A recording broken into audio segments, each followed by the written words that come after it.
I'd planned to begin this episode by reflecting on my recent accomplishment, transforming a vintage caravan into an off-grid home and embarking on a nomadic lifestyle, leaving everything familiar behind.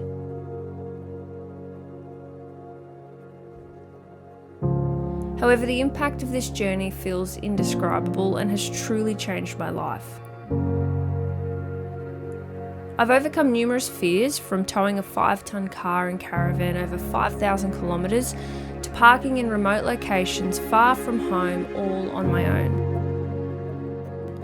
As I make my way back to southeast Queensland to earn some money after nearly 2 months off for this incredible adventure, I'm taking the opportunity to visit family. It's been an amazing and life-changing experience, but as with any adventure, things don't always go according to plan.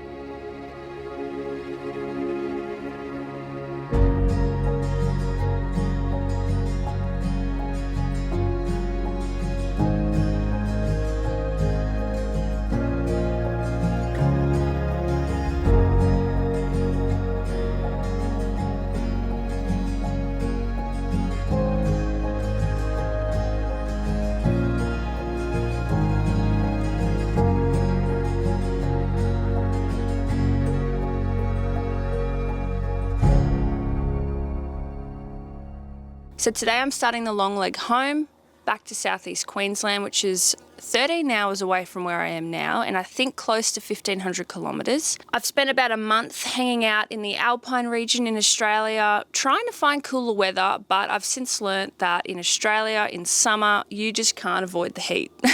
If you're up north, you get humid heat, and if you're down south, you get dry heat. I can personally tolerate dry heat much better than the humid heat. If you're in the shade, you're sort of all right, whereas up north in southeast Queensland, where I normally live, if you park in the shade, you still have humidity and you just can't seem to avoid the heat. So you need to have air conditioning up there when you're living in a van, in my opinion. So down here has been all right, but the problem is when I park in the shade on hot days, my solar panels on the roof don't get enough sun. And when Starlink's on the roof, it doesn't get a clear view of the sky if I'm under trees, therefore it doesn't work. So in this episode, I'm actually going to talk to you guys about some things that I packed on this trip that I've definitely needed, and some things that I've left behind that I probably should have brought. So before I left, I actually invested in a Starlink mount for the roof, because my worry was that if I had the Starlink on the ground and I was staying at caravan parks and that sort of thing, were people going to run over it? So I thought putting this up on the roof would have a better view of the sky, but I've since learnt when I park under trees, I do need the mount that I can put it on the ground, and I didn't pack that. So that's something that I'll definitely be getting out of my storage shed and bringing with me in the future. So these portable panels are a must-have. As I explained, if I'm parking under trees because of the heat, I need some extra panels out so that I can put them into the sun if the panels on the roof of the van are not in the sun. This is my first trip that I've travelled with the Jackery solar generator. I have an off-grid system in the caravan, but when you're travelling solo, especially as a girl, really far away from everyone you know and everything familiar, this sort of feels like a bit of a safety device, because say something went wrong in the caravan and my off-grid system broke. I'd have this as backup so that I could still have power to be able to contact people, charge devices, plug Starlink in to be able to communicate with someone, charge my e-bike battery so that I can actually ride somewhere to get help if my car was to break down. There's so many different scenarios that this comes in handy. So I actually always travel with this in my car. So it sits perfectly behind the driver's seat on the floor with this solar panel that folds up with it. So while I'm traveling around, I can charge my camera device and that sort of thing, so I'm not actually missing photo or content opportunities like chasing the brumbies or seeing an emu and wanting to fly the drone after it, that sort of thing. All right, let's move inside. So, oh, Luna is attached to the esky. Luna, come here. Come here, bub. Quick, quick, quick. Good girl. Better take you off there because you're attached to the esky, my girl, so that you don't get lost in this very remote place, because I'll never find you again. Come here. Oh, this is very heavy, full of dog food and chicken food, which is very handy because rodents like to hang around, and by putting all of those sorts of grains and food items into this esky, it means that they can't get to them. But also, I have to put this inside because something's gone wrong, and let me show you. So I've learned a lot on this trip. So obviously this, how it's all packed here, is not ideal. I do need to make some changes when I get back to Queensland. So the esky actually sits in the middle of the van hallway like this for a few reasons. The first main reason is because the rear axle on my car, on the back of the ute, is actually at its maximum capacity. So I can't put any more weight on the back of the ute yet until I upgrade the suspension on the rear axles. The other reason is with the caravan, the weight distribution, we want most of the weight sitting over the axles at the moment. So by putting this here means that the weight of this is sitting over the axles of the van. Now, I put some locks on these cupboards before I left, and they actually just totally broke. I need to replace them, but I haven't been able to find any replacements on my travels. So at the moment, these can just open when I'm moving. So what I've been doing, this is very much not ideal, but look, it's working. So I've got my computer in a suitcase because computer bags for the iMac 27-inch that I have are ridiculously expensive. I'm talking like $500 or more. So I thought I'll just buy a suitcase that fits it, and I just put it in there with pillows, and it seems to be fine. So I sit that in there and it fits in perfectly. I then put this esky, which has 20 kilos worth of chicken food, and I think it's 7 kilos of dog food. I mean, it's not that much at the moment because I've been using some, but that's what it normally is. So that sits here. I put the tea towel here because I don't want to scratch my cabinets. These are fairly new. And then to fill this gap, I'd literally just shove that in there so that this can't move. And this has grip on the bottom of it, so it's not gonna, like, it doesn't move forward. And I've traveled pretty much the whole way down like this, and it's been fine. So for the cupboards, I bought this little lock off Amazon. I don't even know what it's called, but it's actually come in handy. At first, this is what I was going to use instead of drilling these holes in to put these little locks on, which have totally failed. I mean, they're designed for RVs, but clearly they were crap quality. I think that the main component that sort of holds it shut was plastic, and of course with the weight of the cabinets, maybe these cabinets are just simply heavier than what they're designed for. So I think I'm just gonna have to get heavier duty little pop lock things. So this I put, it's got like a hook. So the bottom cabinet is pushed shut by the esky. And this is something I've just had to design on the road because I haven't really had another option. I've just kind of, it broke and I'm like, right, what do I do? Because I'm driving around and this is just gonna open everywhere. So that locks onto the bottom cabinet, which is shut by the esky. Then I've got this thing, which pushes against the top one, which means that if the bottom one can't open, the top one can't.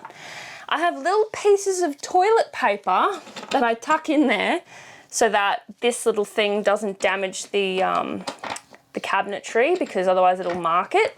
And then you just screw this on. I'll bring the camera over and show you a bit closer once I've got it all together. But yeah, you just screw that up. And this is okay for now.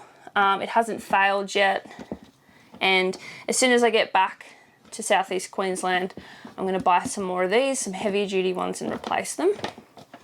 So there you go, it works. So that's why I'm doing this. Crazy, I know, but it's working. Now the next thing, these are gonna open, of course. So I literally just tie this together. Also not ideal, and I will get some more of those locks and put them on here, but it's just something I ran out of time to do before I left. So that just goes like that. I mean, things move around in there, but it's kind of tightly packed and they're not gonna go very far, are they? So that's that. I've also got my air conditioner here, which I definitely needed to bring. I do plan on upgrading my air conditioning system in the future. This one is just like a cheap $300 one from Bunnings. It's portable, and I just sit it pretty much where the camera is at the moment and then run the air tube out the window there. And this has come in handy for when I have powered sites, say at the showgrounds or caravan parks when it's really hot. I have to have this. If I'm forced to park in the sun and I've got power, I have to run the aircon on those really hot days. So I'm glad that I brought that, because coming south here, I thought I was going to find cooler weather. That wasn't quite the case. There was actually some places that got up to 40 degrees while I was staying there, so I definitely needed my portable aircon. But this year, once I save up my money again, I'm actually going to invest in a proper air conditioner for the caravan, because this is annoying. Like, it takes up space. It's something that I've got to attach here. Obviously, moving around and vibrating, I'm risking breaking the leg of the table and stuff by attaching it there. And this chair is for my office, and I just stick it there so that it doesn't move when I'm towing. So this is quite bizarre, but look, it's working. So when I first arrived down south here, the handle on my front door completely broke. It just crumbled. I don't know why caravan things are made out of plastic, because they perish in the sun and vibrate and break over time. So try and avoid plastic things, because like, as you guys just heard, the locks on the inside of the van were made of plastic. They just broke. This broke. Lucky I had some super glue, so I was able to get all the little pieces of the lock that I found, glue them together, and then put it back on. And then recently I was able to actually buy another one when I was in Albury, and I've since replaced that, so this is all good to go now. But that leads me to a couple of other things that everyone should take when you're going on a trip, no matter, I guess, where you're going, but especially if you're going somewhere by yourself and somewhere remote, is a toolbox. You just never know when you're going to need all sorts of tools. All of my windows, these little tiny screws on the inside have vibrated loose. And when that happens, I can't actually shut the window. I think that the kitchen window is currently like that. So let me show you where I keep all my tools and other things like that. And I'll show you what I mean about the windows. So I've got this toolbox that sits on another box that has all sorts of little items that I need. So this is a toolbox that comes with just like all the generic things you might need, like screwdrivers, a hammer, Stanley knife, pliers, all sorts of just random things. So this has definitely come in handy. And I always have it in the car, because if I'm traveling somewhere and I don't have the caravan with me, it's just good to have these things, because you never know when you're going to bump into someone on the road that you might need to help, or if something weird's going to go wrong in the car. So in this box in the back here, I've actually got an air compressor. I'm not going to get it out because it's quite heavy, but I've got all sorts of random bits and pieces in there, like a pump for my bike tires, an air compressor so I can check the tire pressure on the car and also on the caravan. And I've got this thing, I don't know what you actually call it, but my friend Orson lent me this for this trip in particular, so I do need to buy my own. Thank you, Orson. This thing, you actually can charge your car battery if it was to go flat without needing another car. So it's sort of like a jump starter for you to use without needing another car. Don't know the name of it. I'm sure most of you will. This is something that I think everyone should have in their car.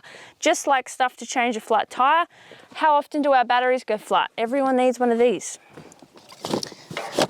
So in this kit here in the back, where I store all of my tools and stuff, I've also got everything I need to be able to change a tire on the caravan, but also on the car.